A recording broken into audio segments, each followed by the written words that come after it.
Yes, hello dear students, welcome again. So how are you? I hope you all are fine. So guys मैं आपको ये बता दूं कि आज complete discussion of class 10th sample paper 2 start करने वाला हूं क्योंकि इसके पहले मैं सैम्पल पेपर 1 कंप्लीट करा चुका जिसमें आपके 3 लेक्चर्स हुए थे।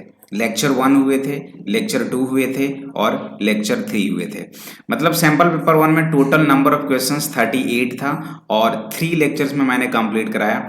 आज हम लोग स्टार्ट करते हैं सैम्पल पेपर नंबर 2। इसमें भी देखते हैं कितने लेक्चर्स होते हैं। ठीक है, तो बहुत अच्छे तरीके से डिस्कशंस यहाँ पे हो रहे हैं एंड आई थिंक कि आपको बहुत अच्छे खासे कुछ ट्रिक्स भी मिल रहे होंगे रिलेटेड टू सैम्पल पेपर। बहुत अच्छे तरीके से हम लोग देख भी रहे हैं हर एक क्वेश्चंस को कि आखिर अगर आपके बोर्ड एग्जाम में ऐसे क्वेश्चंस आ जाए तो आप कैसे डील कर पाओगे, एट ए टाइम आप कैसे डील कर पाओगे, उनकी एक शॉर्ट ट्रिक्स भी डिस्कस करते जा रहा हूँ। सो चलिए, बहुत अच्छी बात है। बच्चे अगर वीडियो देख रहे हैं तो बिल्कुल पॉज करें सबसे पहले और उसे सॉल्व करें, देन मेरी सॉल्यूशंस एंड ट्रिक्स को देखें। एंड वन मोर थिंग कि पॉसिबल हो तो फटाफट इसे फॉरवर्ड भी करते जाएं ताकि बच्चे बहुत ज़्यादा आएँ और आपकी लाइव सेशन भी बहुत जल्द स्टार्ट हो जाए। ठीक है, तो विदाउट एनी डिले मूव करते हैं हम लोग सैम्पल पेपर 2 की लेक्चर 1 जिसमें फर्स्ट क्वेश्चंस है। ये सैम्पल पेपर 2 है, सेक्शन ए। इसमें आपके 20 क्वेश्चंस होते हैं और 20 ऑब्जेक्टिव क्वेश्चंस होते हैं, यानी कि 20 मार्क्स। चलो बिल्कुल आराम से आप देखना खुद को कि आपकी 20 में कितनी मार्क्स आती है। जैसे ही स्क्रीन पे क्वेश्चंस आए बिल्कुल आप अपने तरीके से बिल्कुल बिलीव करते हुए, मतलब ट्रूली वे में आप देखना कि इसके आंसर्स क्या आ रही है।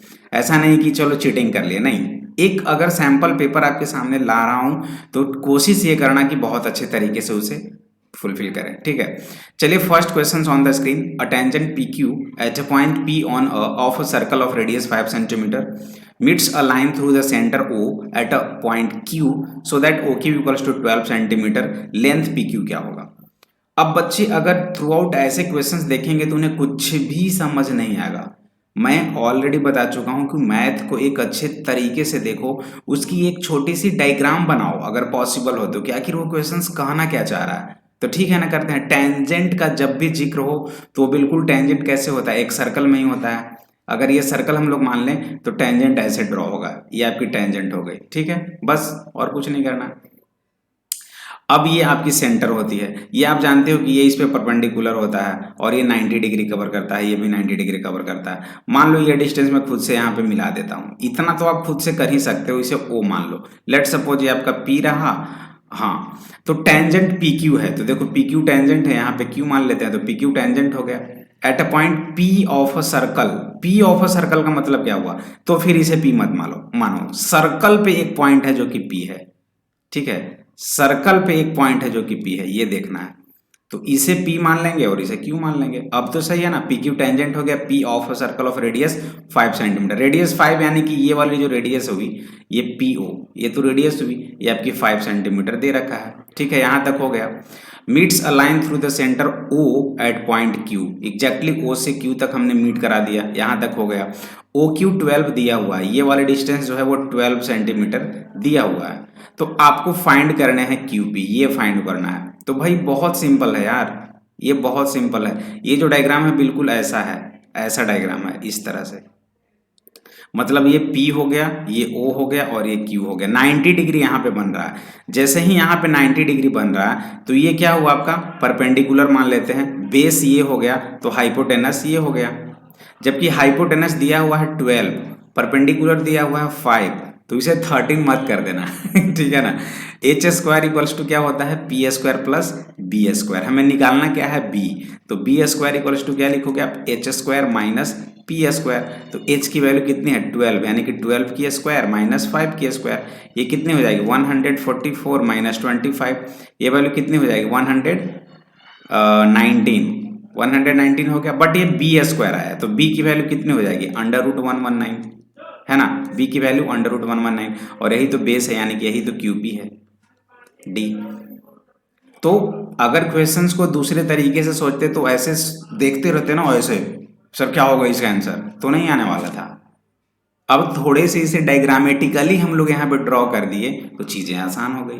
तो करना भी ऐसे ही है। ठीक है, थोड़े से टाइम लो क्वेश्चंस में, नो प्रॉब्लम, बट हाँ करेक्ट करने हैं। बढ़ते हैं आगे। इसमें भी कुछ सोचना। The points A90, B96, C-96 and D-90 are the vertices of. ये किसका वर्टिसेज है? रोम्बस का वर्टिसेज है, या ट्रेपेजियम का वर्टिसेज है, या रेक्टेंगल का वर्टिसेज है, या स्क्वायर का वर्टिसेज है? तो कैसे थ्रू आउट चेक करेंगे? चलिए देखते हैं आप कैसे करते हो।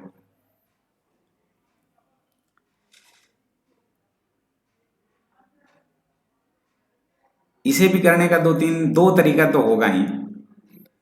एक तरीका देखो, पहले शॉर्टकट ही बताया जाए क्या? पहले शॉर्टकट ही बताया जाए। देखो शॉर्टकट मैं कैसे करता हूँ, शॉर्टकट थोड़ा सा देखता हूँ, अगर बन पाया तो सही है, नहीं तो लॉन्ग कट करना। ये 90 है, मतलब कहीं पे यहाँ पे 9 रहा होगा। 1 2 3 4 5 6 7 8 9 ये वाला पॉइंट, और ये क्या है? 90 है। चलो ए मान लेते हैं इसे। 96 मतलब कि 1 2 3 4 5 6, तो 96 हो जाएगा यहाँ पे। ये वाला जो पॉइंट हो जाएगा वो 96 हो जाएगा, और ये क्या था? बी। ठीक है। अब एक पॉइंट है -96, तो -9 कहाँ जाएगा? 1 2 3 4 5 6 7 8 9, -9 यहाँ पे, और +6 मतलब यहाँ पे। ये जो पॉइंट है ये हो जाएगा -9 एंड 6, और इसे हम लोग सी कंसिडर करते हैं।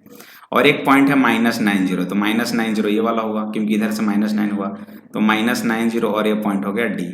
मतलब अब सबको मिलाओ। यार बहुत आसान था यार, ये ट्रिक्स तो काम कर गया। बिल्कुल काम कर गया, कारगर हुई ट्रिक्स। देखो ये डिस्टेंस 6 है ना, यहाँ से यहाँ तक की गैपिंग 6, और ये भी 6 है, मतलब कि ये दोनों साइड इक्वल है। इधर से भी 9 आ रहे हैं और इधर से भी 9 आ रहे हैं, इधर से भी 9 आ रहे हैं और इधर से भी 9 आ रहे हैं, मतलब कि ये जो है ये भी पूरा इसके इक्वल्स हो गया। That means we can easily see that B C equals to D A and D C equals to A B. ये बिल्कुल इस फिगर से बोल सकते हो, और जब ऐसा हुआ तो वो रेक्टेंगल है कि नहीं है? बताओ।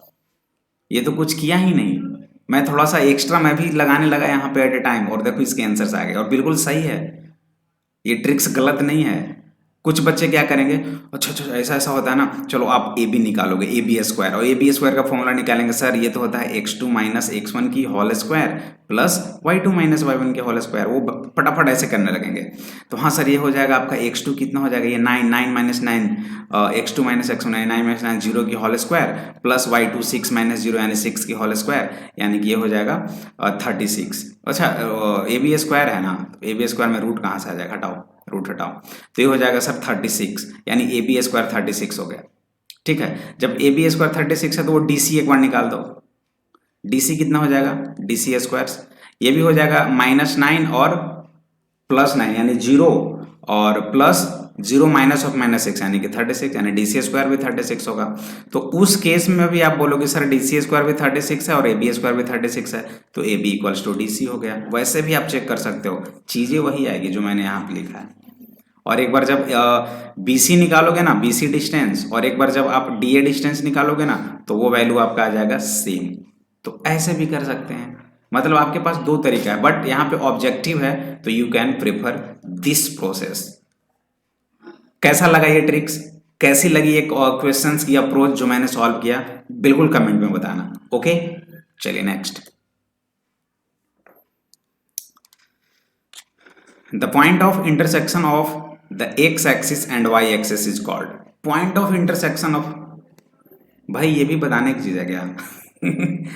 Point of intersection x axis और वाई एक्सिस, ये एक्स एक्सिस है और ये वाई एक्सिस है, तो इसका पॉइंट ऑफ इंटरसेक्शन तो यही होगा। ये क्या कहलाता है? ओरिजिन, और इसकी कोऑर्डिनेट क्या होती है? 0 0। ये तो सोचना ही नहीं था, विद इन अ सेकेंड। देखो अगर आप मेरे साथ मोर देन 20 सैंपल पेपर कर लोगे ना, तो इट्स क्या बोला जाए, इट्स माई गारंटी कि आपकी स्कोर मैथ में 80+ होने वाली है। अब बोलोगे सर 100 क्यों नहीं? बस 80+ का ही गारंटी दूंगा, उसके बाद कुछ और भी चीजें लाऊंगा जो कि आपको 20 मार्क्स दिलाएंगे।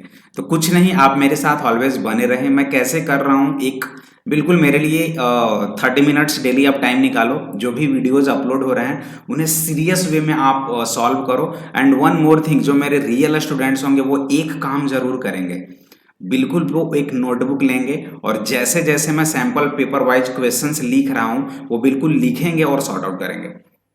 वीडियो ओवर हो जाने के बाद या रोक रोक कर वो देखेंगे कि हाँ इसके आंसर 30 मिनट्स का काम वो 1 घंटे में करेंगे, लेकिन दिल से करेंगे। और देखना एक वक्त आएगा जब बोलोगे हाँ सर बिल्कुल मैथ्स आसान हो गई। तो कुछ करना पड़ेगा आपको। चलिए नेक्स्ट, द प्रोबेबिलिटी दैट, देखो क्वेश्चंस देखकर डरना ही नहीं है, क्वेश्चंस को आसान करो, ठीक है। The probability that it will rain on a particular day is 0.76। Probability है बरसात होने की, बारिश होने की किसी एक दिन का 0.76। तो वो बताना है the probability that it will not rain on that day, मतलब उस दिन नहीं होने की क्या संभावना है। अरे यार सिंपल सी बात है। अगर पीई इक्वल्स टू, देखो एक फॉर्मूला है प्रोबेबिलिटी का, P E plus P E bar is equals to 1। ये हैपेंस और ये नॉट हैपेंस दोनों अगर मिल जाए तो 1 के बराबर होता है। तो बारिश होने की चांस है 0.76 और ये पूछा जा रहा है आपसे कि ना हो तो क्या हो जाएगा, equals to 1। So x equals to 1 minus 0.76, answer will be 0.24। Correct, correct, ठीक है ना, यही तो था। नेक्स्ट भाई ये काम करना, बस नंबर ऑफ स्टूडेंट्स को आप ज्यादा लाओ, थोड़े से इसे वायरल करो यार, एटलीस्ट इस वीडियोस को वायरल करो ताकि मजा आए पढ़ाने में। सबसे मजा तो तब आएगा जब आप लोग 40, 50, 100 स्टूडेंट्स आओगे लाइव। यार आप जितने भी बच्चे हो एक साथ आ जाओ, एक टाइम डिसाइड करके आ जाओ मेरे क्लास में, वो मजा आएगा, है ना। चलिए देखते हैं कितने बच्चे कर पाते हैं इस चीज को। The centroid of a triangle divides the median in the ratio, direct theorem है ये, थियोरम बोलो या क्या बोलो, फॉर्मूला बोलो या इसे कॉन्सेप्ट बोलो, कुछ भी आप बोलो, ये आप पे डिपेंड करता है, बट इसे कॉन्सेप्ट ही बोलो, ठीक है। ये थियोरम भी है कि जो मीडियन होता है, जो मीडियन होता है वो सेंट्रॉइड को 2:1 की रेशियो में डिवाइड करता है। क्या करता है, इस तरह से जो मीडियन बनता था ये यहाँ से 2:1 की रेशियो में डिवाइड करता है, ये 2:1 की रेशियो में डिवाइड करता है। ये डायरेक्टली है, इसमें कोई लोचा नहीं है, ठीक है। चलिए कुछ कुछ इजी भी आते हैं यार, ऐसा नहीं है कि सारे के सारे टफ क्वेश्चंस आएंगे। किसी बच्चे ने लास्ट क्लास में मेरे से कमेंट में पूछा था कि सर वो 18 नंबर का शॉर्ट ट्रिक्स, तो 18 नंबर की शॉर्ट ट्रिक्स यहाँ भी अप्लाई कर सकते हैं आप, उस वीडियो में भी बताया था, यहाँ भी बता रहा हूँ। देखो कैसे शॉर्टकट बनाए इस क्वेश्चन को, बिल्कुल शॉर्ट वे में कैसे बनाए।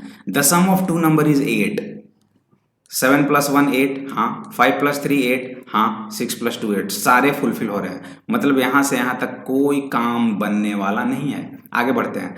If their sum is 4 times their difference, if their sum मतलब इसकी सम कितनी होगी 8, इसकी सम कितनी होगी 8, इसकी सम कितनी होगी 8। बोल रहा है कि if their sum is 4 times their difference, तो इसकी डिफरेंस कितनी होगी 4, इसकी डिफरेंस कितनी होगी 6, इसकी डिफरेंस कितनी होगी 2, हो गई ना, इसकी डिफरेंस 2, इसकी डिफरेंस 6।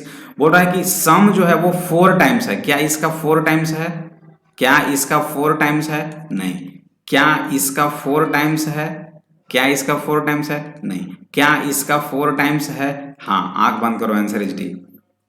हो गया, देन द नंबर्स आर, हो गए। तो जब आपके सामने ऐसे ऑब्जेक्टिव क्वेश्चंस हो तो ये थोड़ा सा बीकेजी ट्रिक्स यूज करना है, विजेंद्र कुमार गुड्डू सर की जो ट्रिक्स है ना वो थोड़े से अप्लाई करने हैं। कितना आसान हो गया,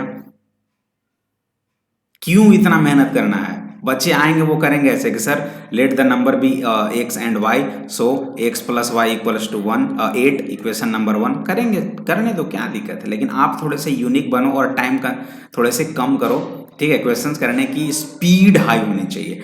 if their sum is 4 times their difference, बोलेंगे सर इसकी जो सम है ना वो 4 टाइम्स उसकी डिफरेंस है, ये इक्वेशन नंबर 2 कर देंगे। अब इन दोनों को वो सॉल्व करेंगे और यहाँ से x और y की वैल्यू निकालेंगे। करो, करते रहो, आंसर वही आएगी, 8 and 2 5 and 3 ही आएगी, 5 and 3 ही आएगी। देखो ना, चेक कर लो ना, 5 और 3 रखो तो 5 + 3 8, यहाँ पे 5 रखो, यहाँ पे 3, 5 + 3 8, 4 × 5 - 3, 5 - 3 2 होगा ना, 2 4 8 और ये भी 8, सेटिस्फाइड किया ना, हुआ ना, क्या समझ रहे हो।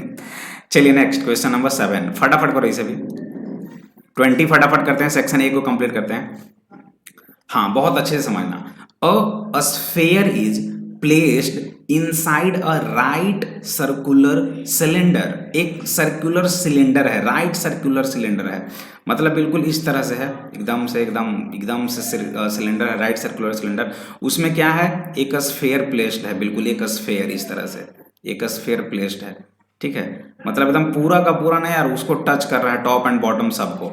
देखो, so as touch the top base and lateral surface of the cylinder, बिल्कुल मतलब ये साइड, ये सिर्फ यही दिखेगा, बाकी सारा का सारा वो कवर कर रहा है, कैप्चर कर रहा है।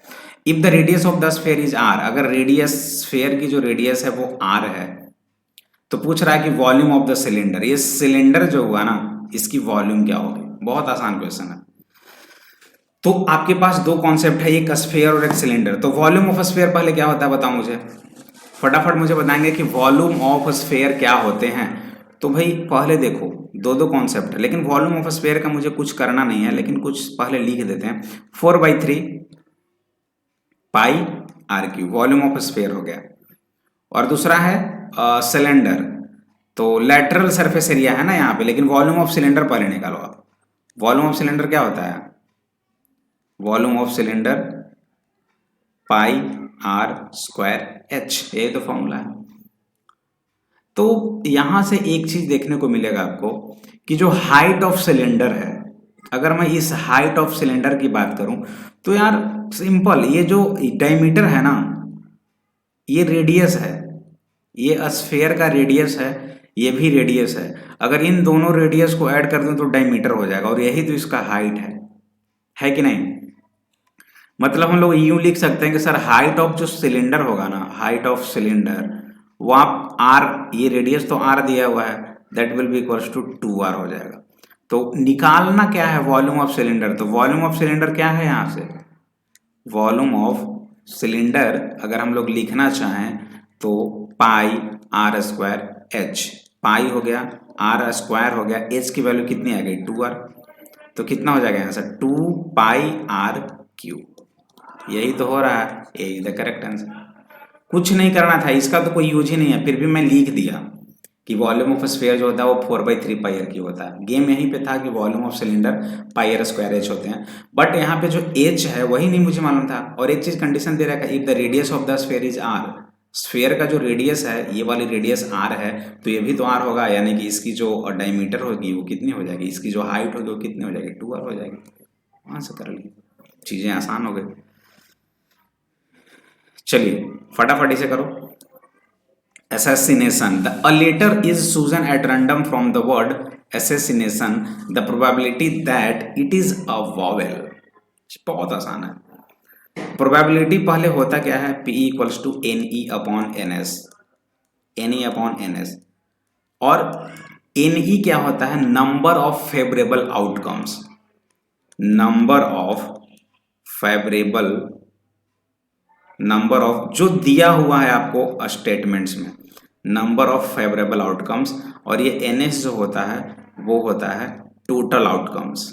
क्या होता है, टोटल आउटकम। तो अगर प्रोबेबिलिटी की बात करें तो एन ई मुझे नहीं मालूम सर, एन ई मुझे नहीं मालूम, लेकिन एन एस मालूम है, टोटल आउटपुट्स 1 2 3 4 5 6 7 8 9 10 11 12 13 है टोटल, तो 13 हो जाएगा।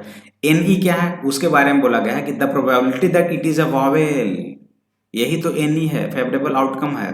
तो वॉवेल कितने हैं, देखो एक यहाँ हुआ, एक यहाँ हुआ, एक यहाँ हुआ, एक यहाँ हुआ, एक यहाँ हुआ और एक यहाँ हुआ। 1 2 3 4 5 6, टोटल 6 हो गए, तो 6/13 is your answer.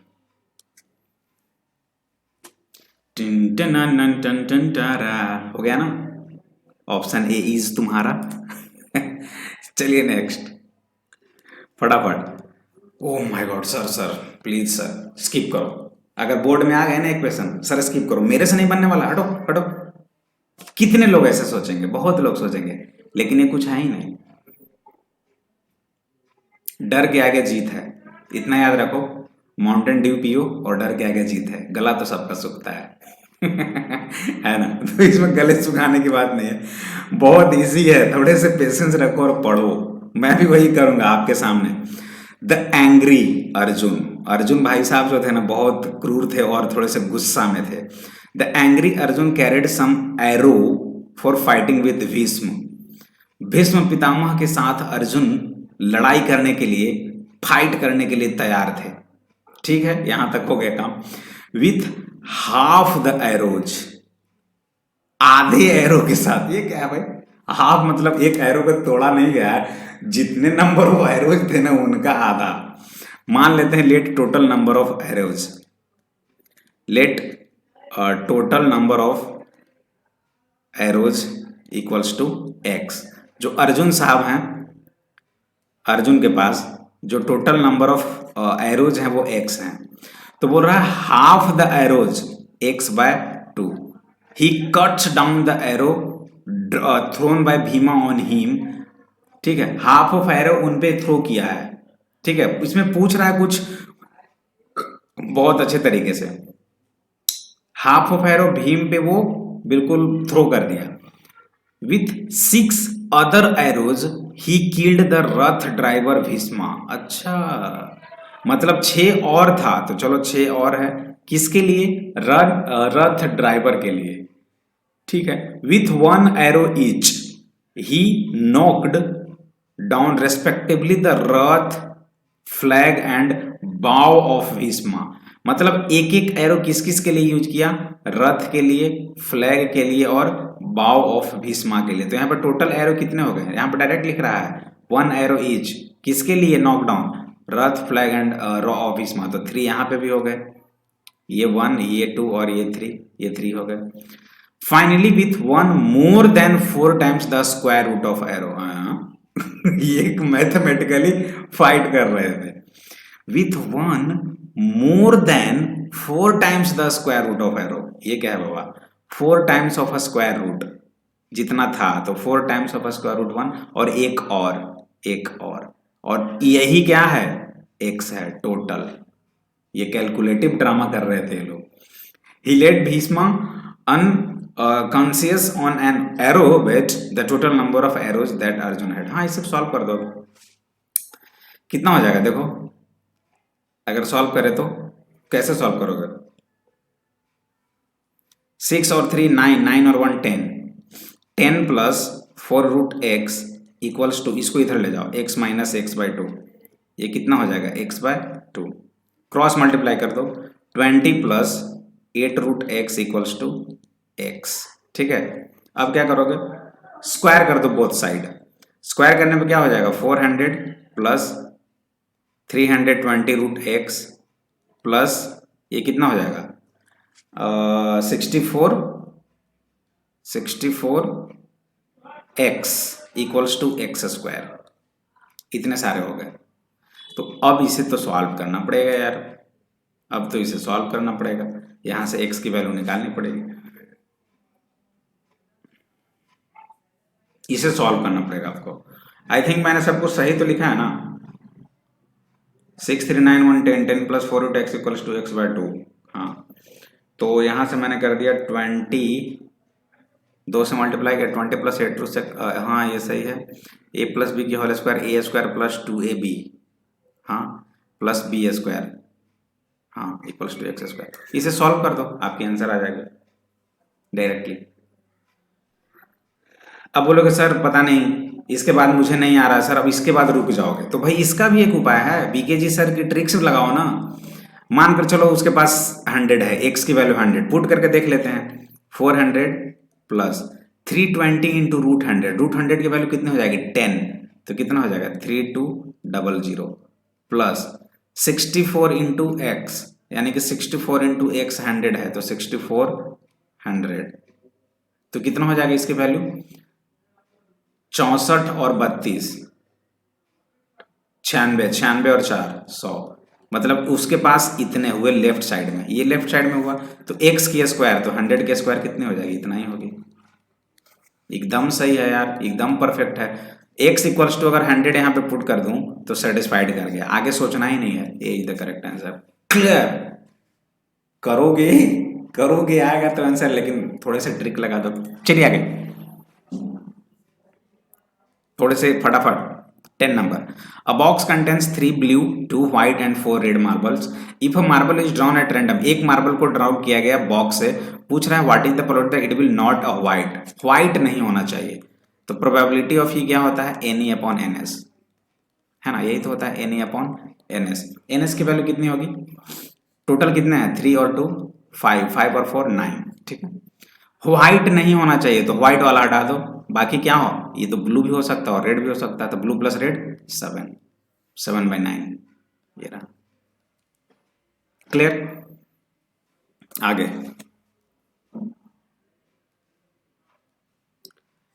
3x equals to cosec theta, 3/x equals to cot theta, then what's the value of this. चलो वीडियो को पॉज करो, फटाफट सॉल्व करना स्टार्ट करो. उसके बाद जैसे ही आपके सामने देखो अप्रोच क्या किया जाएगा इसके लिए, मुझे कुछ नहीं मालूम, यहाँ पे x है, यहाँ पे 1/x है, यहाँ x² माइनस 1/x² है, मतलब ये कॉसेक थीटा और ये कॉट थीटा है, स्क्वायर हो रहा है और सब्ट्रैक्ट हो रहा है, तो मुझे इतना तो मालूम है कि sir cosec square theta minus cot square theta जो होता है वो 1 होता है ना, ठीक है. कॉसेक स्क्वायर थीटा यानी कि 3x का whole square minus cot square theta यानी कि 3/x का whole square equals to 1. 3x का होल स्क्वायर कितना हो जाएगा 9x² माइनस ये कितना हो जाएगा 9/x² equals to 1.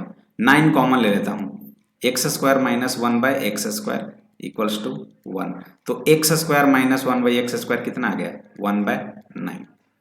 But question में 3 इंटू इतना पूछ रहा है तो कर दो, 3 इंटू x² माइनस 1/x² कितना हो जाएगा 3 इंटू 1/9 और ये वैल्यू कितना आ जाएगा 1/3. कहाँ है, चीजें आसान हो गई, कुछ नहीं करना था इसमें. चलिए फटाफट, इसमें तो 2 सेकेंड से भी कम लगेगा. एलसीएम निकालना है 2q 3² एंड 2² 3q. मैं ऑलरेडी ट्रिक्स बता चुका हूं कि जब भी एलसीएम निकालना है तो हाईएस्ट पावर को देखो, 2 का हाईएस्ट पावर यहाँ पे 3 है और यहाँ पे 2 है तो हाईएस्ट पावर वाला होगा, इनटू 3 का हाईएस्ट पावर यहाँ पे 2 है, यहाँ पे 3 है तो 3 का पावर 3. ये कहीं दिख रहा है क्या 2q 3q, हाँ यहाँ दिख रहा है, हो गया. क्लियर है. चलिए फटाफट इसे कर दो. Which of the following equation has 2 as a roots. अब देखो बच्चे क्या करेंगे, इसमें मैं ट्रिक से बताता हूं. बच्चे क्या करेंगे, इसे ब्रेक करेंगे, वही 6 2 12 तो -4x -3x कर करके इसे फैक्टर करेंगे, फैक्टर निकालेंगे, इसे करेंगे दोनों फैक्टर निकालेंगे, इसे करेंगे दोनों फैक्टर, इसे करेंगे दोनों फैक्टर और देखेंगे कि 2 किस में है. भाई उतना क्यों करना है यार, अगर 2 रूट होगा तो उस x की वैल्यू 2 को अगर इक्वेशन में पुट करें तो 0 आ जाएगा, ये तो सेटिस्फाइड है क्योंकि रूट है वो, अगर उसे उस इक्वेशंस में डाल दे तो 0 होगा. चलो 2 पुट करते हैं, 2 2 जा 4 4 2 जा 8 माइनस 7 2 जा 14 प्लस 6 इक्वल्स टू 0. हाँ 100%, आगे बढ़ने की जरूरत ही नहीं है, ए इज करेक्ट आंसर. आगे मैं क्यों बढ़ूं जब यहीं से मेरा आंसर आ गया, क्या क्लियर. चलिए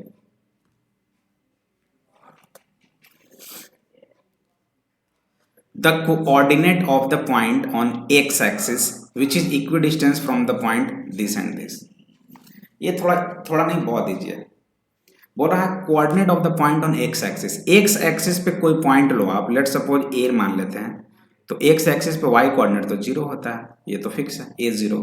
इक्वी डिस्टेंस है इससे, मान लो कि ये p है और ये q है और ये मान लेते हैं a, तो यहाँ से p और q इक्वी डिस्टेंस पे है, मतलब कि AP इक्वल्स टू AQ है, क्वेश्चंस में गिवन है, जो डिस्टेंस है ना वो इक्वल्स है. तो भाई ये काम करो ना, इसके स्क्वायर्स भी तो इक्वल होंगे, AP equals to AQ square, तो AP स्क्वायर क्या हो जाएगा AP स्क्वायर निकालो, a माइनस ऑफ -3 यानी कि a माइनस ऑफ -3 यानी कि a प्लस 3 का होल स्क्वायर और plus 4 square, a square plus 6a plus 9 plus 16, ये हो जाएगा a square plus 6a plus 25. ठीक है, अब AQ स्क्वायर निकालो, AQ निकालेंगे यहाँ से यहाँ, तो a माइनस 2 की होल स्क्वायर प्लस 0 माइनस 5 की whole square, a square minus 4a plus 4 और ये प्लस 25, ये हो जाएगा a square minus 4a plus 29.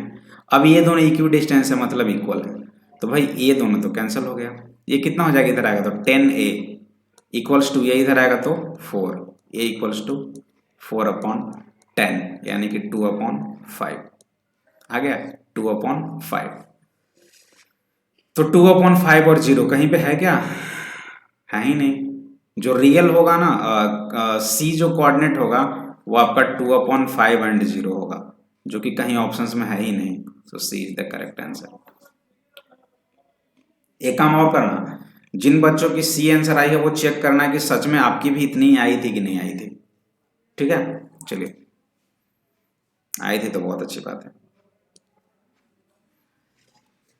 Summation of f i x i equals to 625, summation of f i equal 25 x bar statistics का direct formula जान लो, x bar equals to होता है summation of f i x i upon summation of f i. Direct ये formula बिल्कुल memorise होना चाहिए।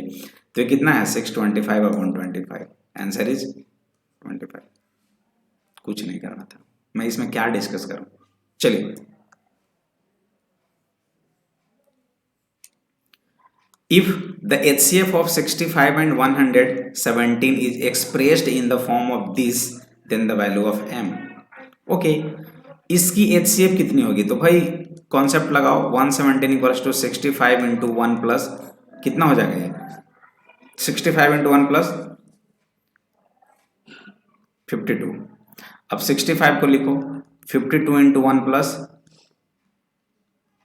ये 52 और 3 55 और 10 65। 52 equals to 13 into 4 plus 0। HCF कितना आ गया? 13।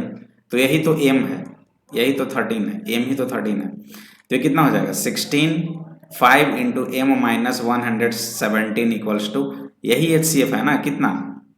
13। m मत रखो, ये HCF लिखो, HCF कितना है? 13।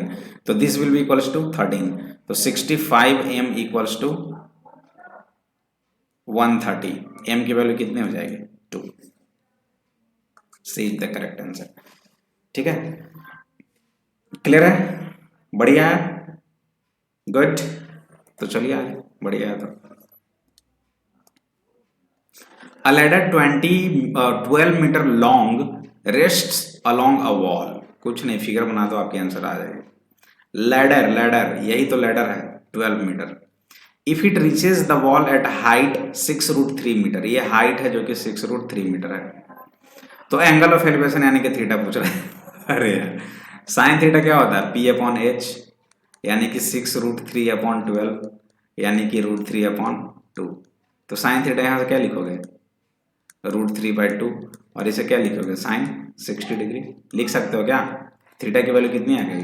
60 डिग्री। कुछ करना था क्या? चलिए, अब वंस अगेन आपके लिए एक होमवर्क, हर बार 18 नंबर देता हूं, ये रहा आपके लिए होमवर्क। देखते हैं कितने बच्चों की आंसर्स करेक्ट आती है। The area of a triangle formed by the line x equals to 3, y equals to 4 and x equals to y। देखते हैं, कमेंट, जस्ट कमेंट में।